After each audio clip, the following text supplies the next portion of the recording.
아멘. 사랑받는 자녀는 빛의 자녀로 살아간다 라는 제목으로 에베소서 말씀을 전하도록 하겠습니다. 에베소 교회가 세워진 지역은 이 우상을 많이 섬겼던 지역입니다. 그러다 보니까 어떤 사람들에게 복음이 전해졌냐 하면 당시에 그 이방 종교를 떠나서는 살 수가 없었습니다. 왜냐하면 경제, 정치, 사회, 문화 의 모든 영역에 다 영향을 끼치고 있었기 때문에 그렇습니다. 그래서 이곳에 에베소 교회를 이루었던 성도들은 과거에 전부 다 이방 종교, 우상 종교를 섬겼던 사람들입니다. 근데 그들이 교회에 와서 이 행하는 모습들을 보면 이 과거에 했던 여러분 옛날이 아니죠. 이제 이런 말이 있어요. 불교 믿고 온 사람들이 불교식으로 예수 믿는다. 들어보셨습니까? 잘 모르시나 봐요. 예. 불교식으로 예수 믿어요. 처음에 이분들이 오면 적응이 안 되니까 막 이렇게 인사하기도 하고 막. 예? 에베소 교회에 전도돼서 신앙생활하는 몇몇 성도들은 과거에 자신들이 나는 내 의지대로 그 종교를 가지 않았다. 거기 가지 않았으면 돈을 벌 수 없기 때문에, 거길 가지 않으면 내가 살 수 없기 때문에. 그래서 그들은 이것이 이제 나에게 벌어졌던 내가 살고 있던 지역에 나는 문화였다라고 이렇게 이야기합니다. 근데 여러분, 교회 안으로 그들이 이제 예수 그리스도를 내가 하나님의 자녀가 된 이상 과거에 행해왔던 모든 것들은 이제 문화로 가지고 들어온 게 아니라 교회는 영적인 곳이거든요. 그래서 과거의 습성을 가지고 교회 안으로 들어온다는 것은 문화를 뛰어넘는 이제 영적인 문제가 되었던 것입니다.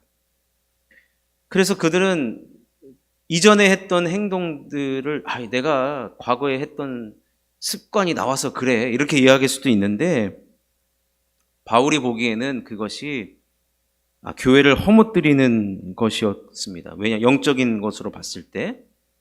그래서 바울은 어떻게든지 교회를 세워나가기 위해서 그들이 했던 언어적인 것들이나 행동적인 것들에 대해서 구별할 필요가 있다라고 해서 지난 시간에 사랑받는 자녀는 거룩을 실천한다라고 말씀을 드렸어요. 그래서 우리는 구별되어야 한다. 왜냐하면 그것이 교회를 지켜나갈 수 있는 방법이라고 생각했기 때문에 그렇다는 것입니다. 그래서 오늘 연이어서 7절 우리가 읽은 말씀에 보면 그러므로 그들과 함께하는 자가 되지 말라고 그랬어요. 그 말은 뭐냐면 여러분 사람은 옛날에 저희 어머니도 친구 잘 만나야 된다 그러거든요. 저희 사촌 형님도 중학교 때 그 친구들을 잘못 만나가지고 근데 저도 방학 때 놀러 가면 그 무리들에 저도 한번 따라간 적이 있는데 아주 그들의 세계는 아주 즐겁고 그러나 어둠의 세계였습니다.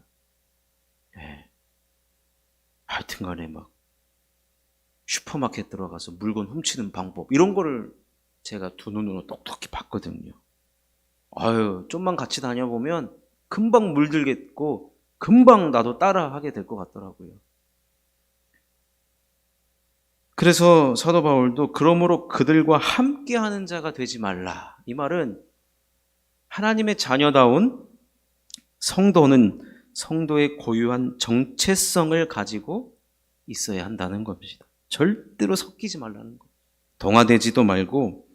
그럼 성도의 정체성은 무엇이냐? 오늘 8절 말씀에 너희가 전에는 어둠이더니 이제는 주 안에서 빛이라. 빛의 자녀들처럼 행하라고 했습니다.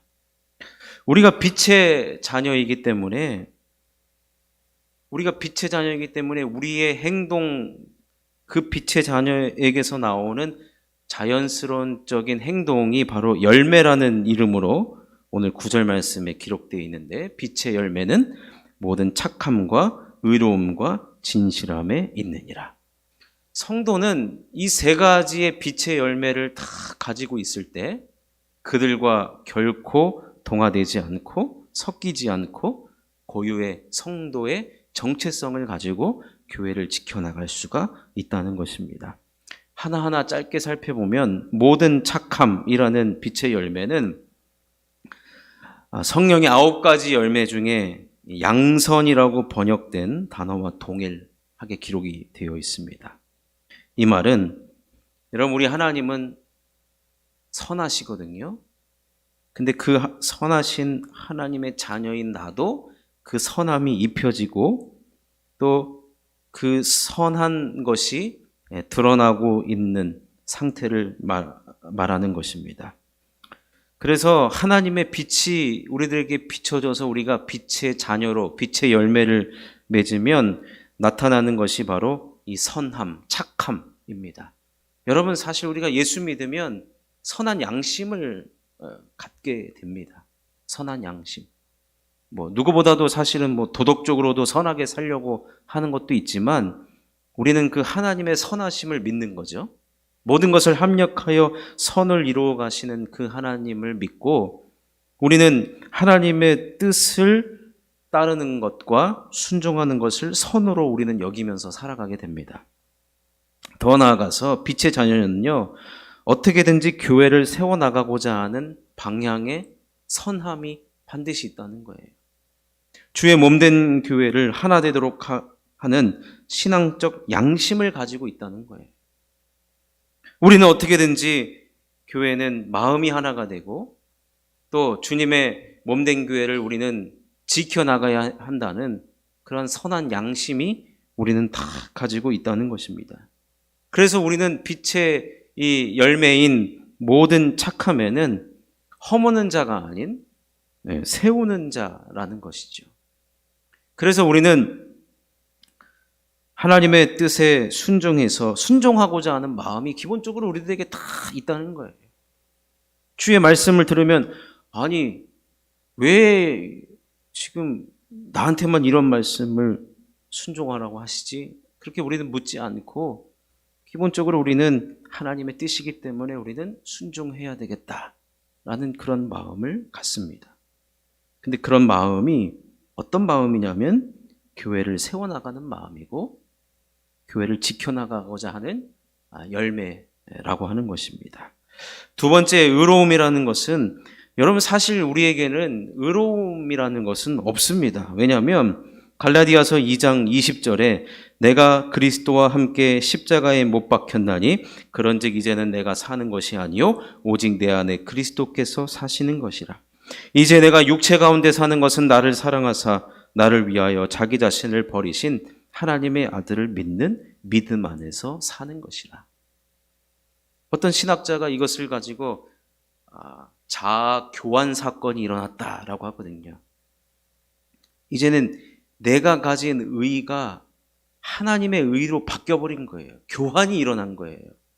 그렇기 때문에 이제는 예수 믿는 우리에게는, 성도에게는요, 내 의란 없는 거예요.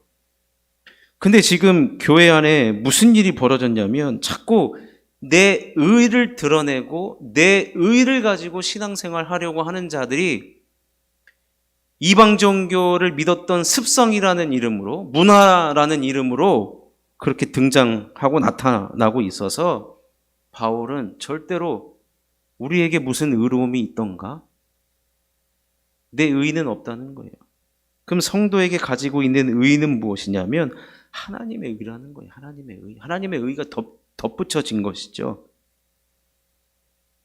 그러니 교회에서 내 의를 드러내거나 내 공로, 내 공명심이 드러나는 것이 아니라 교회는 하나님의 의가 세워져야 되고 하나님의 정의가 나타나야 되고 주님의 뜻이 나타나야 되고 주님의 은혜, 주님의 절대 주권만이 바로 이곳에 나타나야 한다는 것입니다. 그래서 교회는 내가 드러나는 것이 아니라 누가 드러나야 되느냐? 하나님이 드러나셔야 되고 하나님의 말씀이 드러나야 한다는 것입니다. 이것이 바로 빛의 열매인 의로움이 나타나는 교회의 모습인 거예요. 그런데 이 에베소 교회에 침투한 자들은 교회를 무너뜨리려고 할 때 그들이 거짓과 속임수로 사람들을 막 속였거든요. 그러면서 가장 이 속였던 것이 뭐냐? 우리의 옛 자아를 막 건드리는 거예요. 너 옛날에 그런 사람 아니었잖아. 아니, 어떻게 저걸 보고도 그렇게 가만히 있을 수가 있지? 자꾸 우리의 의가 살아나서 내 목소리를 내도록 그렇게 자꾸만 우리를 건드린다는 것입니다. 그러나 우리는 좀 전에도 살펴봤지만 우리는 성도라고 하는 삶은 내 의는 없다는 거예요. 여러분, 우리가 주님을 믿고 하나님의 자녀가 되었지 않습니까? 내 의는 없는 거예요. 하나님의 의만 드러나도록 우리는 부르심을 받은 성도라는 것입니다. 세 번째, 진실함이 나오는데 빛의 자녀는 진실합니다. 말에나 행동에나 거짓이 없어야 한다는 것이죠. 말이나 행동이 동시에 균형 잡혀야 한다는 것입니다. 여러분, 하나님은 수많은 약속들을 우리들에게 하셨습니다. 그런데 말만 막 약속만 늘어놓고 그 약속을 지키지 않으신 하나님이 아니라는 거죠. 다 지키셨어요. 말에나 행동에나 늘 거짓이 없었고 진실하셨습니다.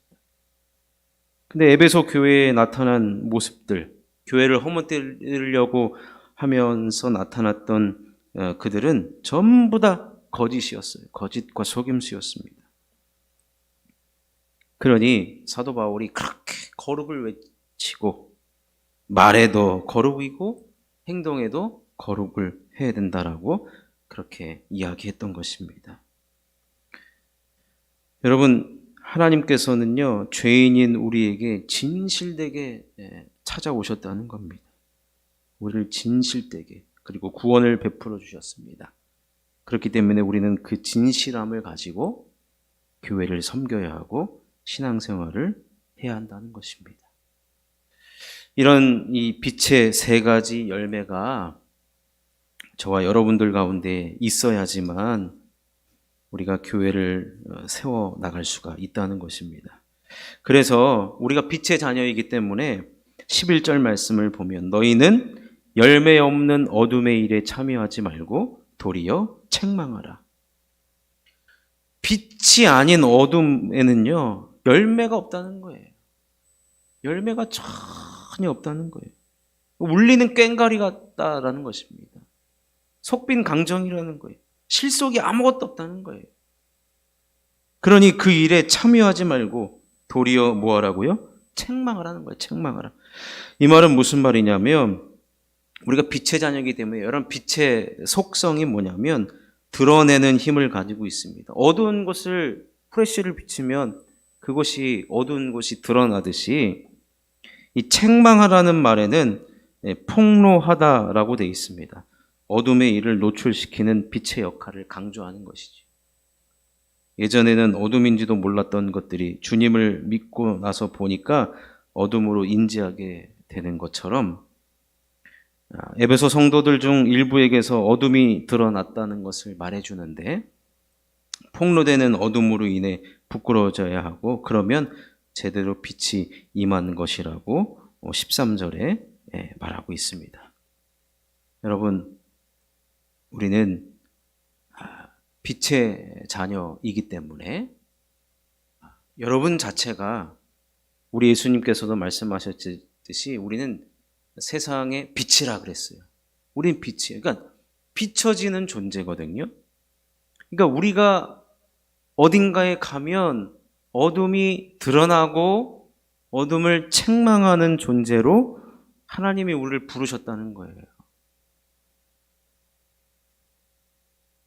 여러분, 이게 성도에게 주어진 우리의 정체성이라는 것을 여러분 기억한다라고 한다면 교회 안에 구석구석에 이런 어둠이 보이걸랑 우리는 빛을 비추는 자가 되어야 한다는 것입니다.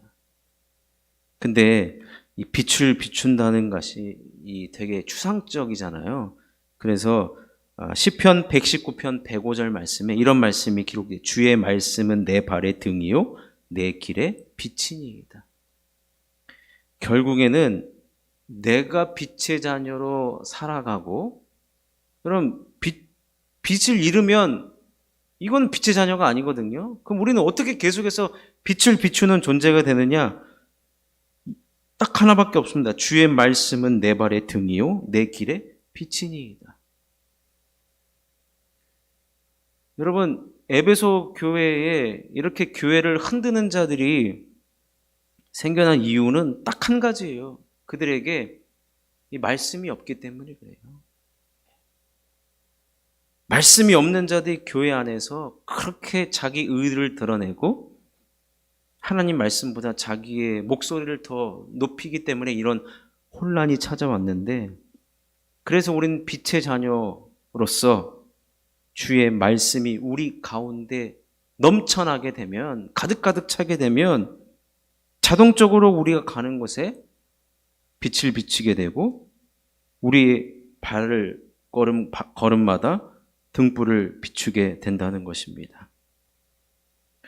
이런 성도가 가득한 곳이 교회이어야 하겠고, 그래서 교회는 하나님의 말씀이 가득 선포되어야 되는, 그래서 우리가 이제 에베소 5장을 보고 있지만 1절과 2절에 계속해서 뭐라고 이야기했냐면, 우리 예수님께서 이 땅에 희생 제물이 되신 것처럼, 그 말은 뭐냐면 우리도 하나님의 사랑받은 자는 예수님 닮아 예배자가 되어야 된다는 거예요. 예배자가 될 때 빛의 열매를 맺게 된다는 것이고, 모든 착함과 또 진실함과, 그리고 또 하나 뭐였죠? 의로움. 이것을 우리는 깨닫고 교회를 계속해서 세워나가게 되는 것이고, 혹여나 교회에 열매 없는 어둠에 대해서 우리는 참여하지 않고 도리어 책망할 수 있는 자가 될 수가 있다는 것입니다. 여러분, 오늘 말씀은 우리들에게 이 빛의 자녀로 살아가는 것을 언급하고 있습니다. 여러분, 우리는 빛의 자녀입니다. 우리는 빛으로 오신 그리스도께 배우고, 또 교회의 머리가 되신 그리스도 교회를 우리는 잘 지키고 세워나가야 할 때 가장 중요한 것이 무엇이냐면 우리는 예배자가 되어야 한다는 것입니다. 그리고 빛의 열매를 맺는 자로서 주의 몸된 교회에 어둠을 밝히는, 여러분, 교회 안에 있다고 해서 다 똑같은 말씀이 선포되지만 다 은혜 받는 게 아니거든요. 그러니까 중요한 것은 내가 빛의 열매를 맺기 위해서는 여러분 은혜 받으셔야 됩니다. 은혜 받으셔야 됩니다. 말씀 전하는 저나 우리 모든 성도님들은 은혜 받으셔야 돼요. 그래야만 교회를 세워나갈 수가 있고 교회를 섬겨나가고 무엇보다도 빛의 자녀로 살아갈 수가 있는 것입니다. 결국에는 주의 말씀이 우리 발의 등이고 우리 길의 빛이기 때문에 하나님의 말씀을 부지런히 우리는 듣고 읽고 때로는 암송도 하시고 그 말씀을 늘 묵상하는 것만이 우리 성도님들이 빛의 자녀로서 삶을 살아가는 것이고, 그런 자들에게 하나님은 성도라는 이름을 붙여주셨고, 그런 성도들이 모인 곳이 바로 주의 몸된 교회를 세워나갈 수가 있게 되는 것입니다. 에베소 교회의 교회를 흔드는 자들은 여러분, 열매 없는 어둠이라고 이야기했습니다. 열매 없는 어둠. 그렇기 때문에 우리는 주의 말씀을 들을 때에 하나님 주시는 은혜를 따라 우리가 빛의 열매를 맺게 된다는 것입니다. 그러니 사랑하는 성도 여러분, 우리가 신앙생활이 사실은 다른 게 없습니다. 예배 잘 드리고 은혜 받고 말씀에 순종하는 것. 그러면 이 열매는 내가 착함의 열매를 맺어야지, 진실함의 열매를 맺어야지, 의로움의 열매를 내가 맺는다고 맺는 게 아니에요. 저절로 맺혀지는 것이거든요, 사실은. 그러니까 예배를 통해서 은혜를 받으면 하나님께서 주시는 열매이라는 것. 근데 우리가 분명하게 알아야 될 것은 나는 빛의 자녀다. 그것을 내가 잘 가지고 있으면 그 빛의 열매가 은혜 받는 가운데 맺혀진다는 것이고, 또 그런 성도들이, 그럼 우리가 해야 될 일이 뭐냐? 교회를 지켜나가고 하나 되게 하고 세워나가는 것이다 라는 겁니다. 그러니 사랑하는 성도 여러분, 빛의 자녀로서 이러한 열매들을 맺으시고, 또 빛의 자녀로서 예배자가 되시고, 또 주의 말씀을 통하여서 은혜를 받으셔서 그리스도의 장성한 분량까지 자라가는 성도요, 또 특별히 교회의 하나됨을 위하여서 성도를 부르셨다라고 하는 그 부르심의 순종함으로 말미암아 주의 몸된 교회를 하나 되게 하고 세워나가는데 함께 쓰임받는 저와 여러분 될 수 있기를 주님의 이름으로 축원합니다.